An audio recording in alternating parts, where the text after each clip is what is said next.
Eu sempre falo sobre como o game designer tem que ter controle do jogo, da experiência que os jogadores vão estar vivendo. Mas e se tu criasse um jogo onde os jogadores são os game designers? Foi exatamente isso que eles fizeram na segunda prova do programa O Jogo do Diabo. Se tu não sabe o que é o Jogo do Diabo, é simplesmente o melhor reality game que a Netflix já fez. Nesse vídeo aqui eu explico melhor como o programa funciona e faço uma análise completa da primeira prova do jogo. Vocês pediram muito no primeiro vídeo e por isso eu tô de volta para analisar a segunda prova, a corrida das regras. Essa pra mim é uma das provas mais legais do jogo, porque os jogadores eles entram no papel de game designer. Tu tem que entender a dinâmica do jogo, entender quais são os recursos que tem pra conseguir manipular as regras ao teu favor. No fundo, ele é um jogo de trilha super simples, onde cada jogador rola um dado na sua vez e faz o que o dado manda.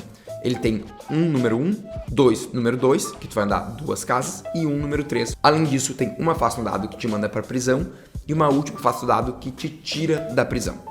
É basicamente isso. A pessoa que chegar no final da trilha primeiro vence o jogo. Mas se fosse só isso, ia ser um jogo que ia estar aqui xingando.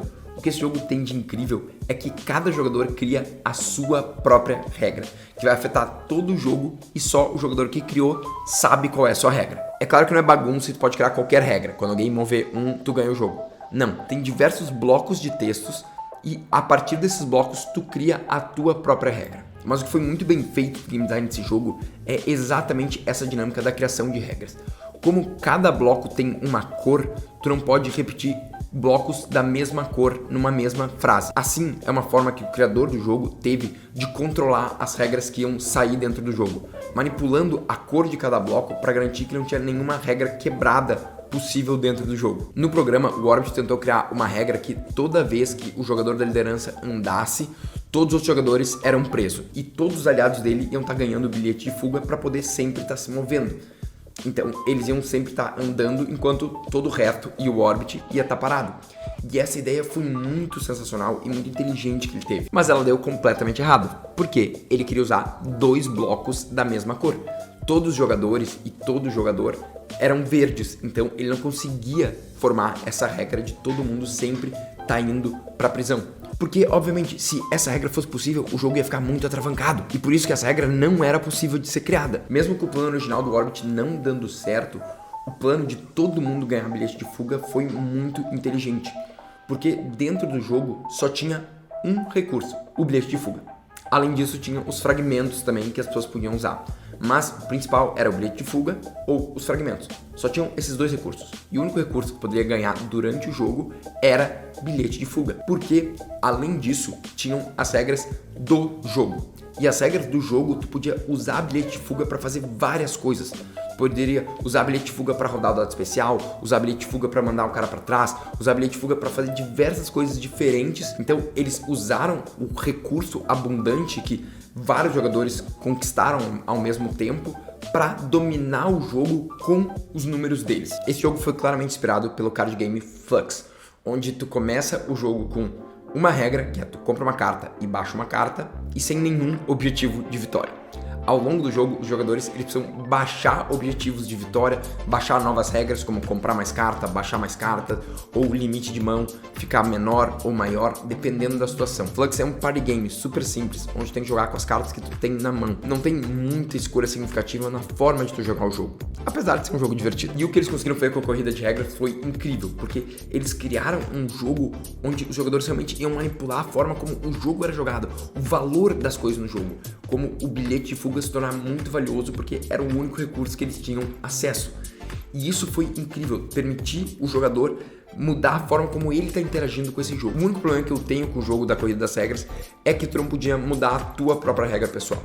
Tu ia com a tua regra pessoal e era isso. Se tu tinha feito um bom planejamento antes, tu ia provavelmente conseguir vencer. Se tu não tinha feito um bom planejamento, tu se ferrou. Tanto que a aliança do Ricasso acabou se ferrando porque todas as regras deles tinham a ver quando alguém se movia por uma regra. Então eles não estavam conseguindo usar o benefício das regras deles. Então eles só estavam dependendo da sorte.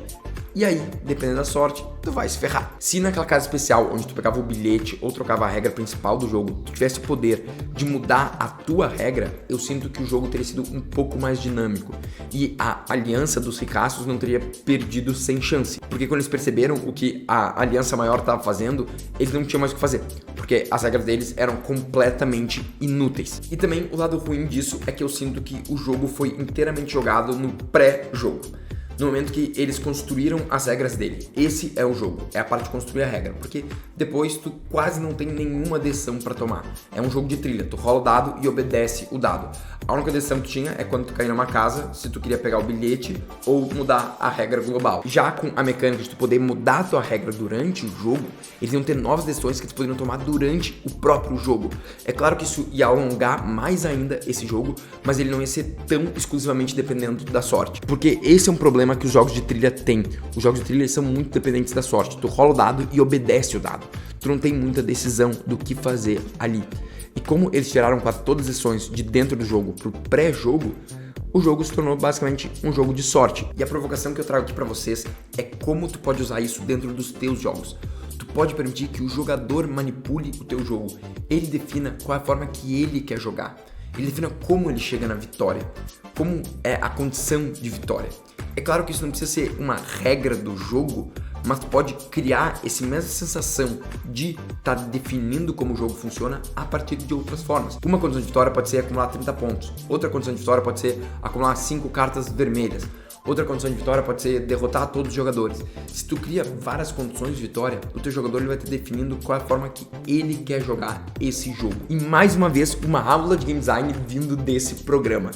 A ideia dos jogadores criarem as próprias regras é incrível, mas o que foi surreal foi a sacada de dividir em blocos de cores diferentes, limitar o uso de acordo com as cores. A sacada é essa, tu dá liberdade para o jogador, mas dá uma liberdade controlada, que tu ainda sabe qual vai ser o resultado que vai ter na experiência de jogo. Espero que esse vídeo tenha explodido a tua cabeça, porque eu ainda quero fazer mais análise de reality game.